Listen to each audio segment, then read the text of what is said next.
भारतीय राजनीति में कभी-कभी घटनाएं सिर्फ घटनाएं नहीं होती, वे संकेत होती हैं आने वाले समय की दिशा दिखाने वाले इशारे।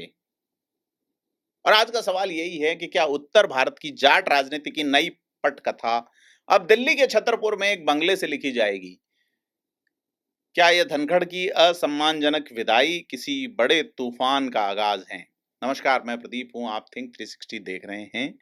आज बात करेंगे जगदीप धनखड़ की पृष्ठभूमि, ताऊ देवीलाल से रिश्ता, उनका देवीलाल के परिवार के बंगले में पहुंचना और वहां से अब उपजने वाली राजनीति की संभावनाओं पे। तो किसान परिवार से निकला एक राजस्थान का बेटा जो जयपुर के राजस्थान हाईकोर्ट में वकालत करते थे और उनकी राजनीतिक यात्रा की शुरुआत ताऊ देवीलाल की शरण में जाने से होती है। 1987 की विजय रैली में पहली बार धनखड़ पर देवीलाल की नजर पड़ी। देवीलाल ने उनका हाथ पकड़कर राजनीति में उतारा। धनखड़ कहते भी हैं कि वे प्लीडर थे और उनका पी हटा के लीडर उन्हें ताऊ देवीलाल ने बनाया। देवीलाल जब 1990 में झुंझुनू की लोकसभा सीट से सांसद बने, जगदीप धनखड़ को राज्य मंत्री बनाते हैं, देवीलाल देश के उप प्रधानमंत्री बनते हैं।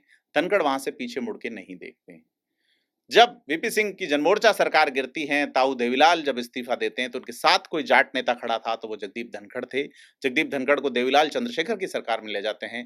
चंद्रशेखर की सरकार में भी जगदीप धनखड़ मंत्री बनाए जाते हैं। तो धनखड़ की पूरी राजनीति में ताऊ देवीलाल की छाया हमेशा रही। यह सिर्फ एक राजनीतिक रिश्ता नहीं बल्कि पारिवारिक और भावनात्मक जुड़ाव था। इसी वजह से जब जगदीप धनखड़ उपराष्ट्रपति थे तब भी उनका चौटाला परिवार से रिश्ता अटूट बना रहा। ओम प्रकाश चौटाला का जब निधन हुआ देवीलाल के बेटे, तो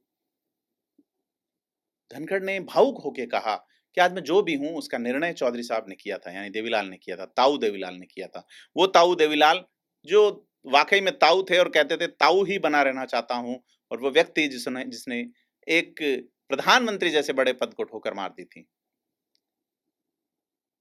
तो उनकी श्रद्धांजलि सभा में जगदीप धनखड़ ने याद किया कि देवीलाल ने कैसे उनके जीवन की दिशा बदली। चौटाला परिवार सुख दुख में हमेशा उनके साथ खड़ा रहा, यहाँ तक कि उनके बेटे के निधन पर पूरा चौटाला परिवार जयपुर पहुंचा।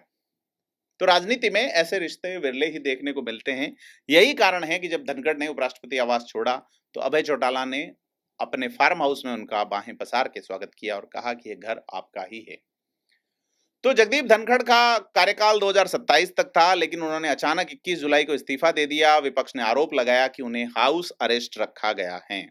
सरकार ने इन तमाम आरोपों से इनकार किया और 41 दिन बाद में उपराष्ट्रपति आवास खाली किया है जगदीप धनखड़ ने, और वो सीधे अभय चौटाला के छतरपुर वाले फार्म हाउस में पहुंचे हैं। तो सवाल यही है कि क्या यह मात्र स्वास्थ्य कारणों से लिया गया निर्णय है, इसमें गहरी रणनीतिक राजनीतिक चीजें छिपी हुई हैं? क्योंकि राजनीति में कोई कदम यूं ही नहीं उठाता, और ये कदम जब उत्तर भारत के सबसे प्रभावशाली जाट नेता की ओर से उठे तो सवाल और गहरे हो जाते हैं। जाट राजनीति हरियाणा, राजस्थान, पश्चिमी यूपी और दिल्ली तक फैली है और निर्णायक है। भाजपा के लिए ये वोट बैंक हमेशा चुनौतीपूर्ण रहा है। तो जगदीप धनखड़ की असम्मानजनक विदाई का आभास और फिर चौटाला परिवार का फार्म हाउस, यह भाजपा के लिए मुश्किलें बढ़ा सकता है। क्या धनखड़ अब जाट राजनीति के नए ध्रुव बनेंगे? दो बड़े जाट नेताओं की हाल ही में विदाई हुई है, जो सत्यपाल मलिक और कर्नल सोनाराम की। अब जगदीप धनखड़ एक बड़े मंच पे हैं। तो क्या धनखड़ अब जाट राजनीति के नए ध्रुव होंगे या ये सिर्फ एक प्रतीकात्मक है? क्योंकि उत्तर भारत की सियासत में एक बंगले से ज्यादा बड़ा कोई प्रतीक नहीं हो सकता, और यह बंगला जब जाट राजनीति का नया केंद्र बनता दिख रहा हो तो बड़ा सवाल है। जगदीप धनखड़ पे कई सारे विवाद भी हैं। उपराष्ट्रपति रहते उनके विवादित बयान, राजस्थान में विधायक रहते वो एक बार तो सस्पेंड भी हुए थे, बहुत सारे सांसदों को उन्होंने सस्पेंड किया था। ममता बनर्जी से सीधा उनका टकराव किसी से छुपा नहीं। संविधान की प्रस्तावना, नासूर वाला मुद्दा, कोचिंग सेंटरों को उन्होंने पोचिंग सेंटर कहा था, पोचिंग मतलब शिकारी, और भारतीय लोकतंत्र के 72 सालों में पहली बार महाअभियोग प्रस्ताव तक की बात आई। तो वे सिर्फ पद पे नहीं बल्कि विचारों से भी लगातार चर्चा में रहे हैं। तो कुल मिला के अब उत्तर भारत में भाजपा का जो वोट बैंक है, खास करके जाट नेता अब भाजपा में प्रभावशाली धनखड़ की विदाई के बाद नजर नहीं आते। धनखड़ की पहचान एक सख्त, बेबाक और विचारधारा से समझौता नहीं करने वाले नेता की रही है। ऐसे में उनकी विदाई और उनका उसका तरीका कई संदेश दे रहा है। और अभय चौटाला, जो कि देवीलाल के पोते हैं, वो ये कह रहे हैं, मैं धनखड़ में ताऊ देवीलाल की छवि देखता हूँ। इसका मतलब साफ है कि धनखड़ अब सिर्फ अतिथि नहीं, बल्कि परिवार का हिस्सा हैं, और ये उस परिवार का हिस्सा हैं जिसकी राजनीति में तगड़ी पकड़ है। तो आने वाले चुनाव में समीकरण भाजपा के लिए असहज हो सकता है।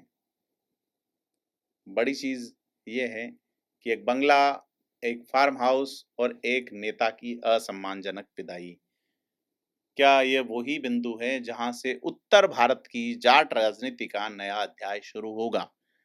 क्या जगदीप धनखड़ अब फिर से राजनीति के केंद्र में लौटेंगे, या यह सिर्फ एक संयोग है? इन सवालों के जवाब आने वाला वक्त देगा, लेकिन इतना तय है कि दिल्ली से लेकर जयपुर और सिरसा तक की राजनीति अब इस बंगले पर टिकी निगाहों से देखी जाएगी। आपको क्या लगता है? हमें कमेंट करके बताएं और वीडियो को लाइक शेयर जरूर करें। धन्यवाद।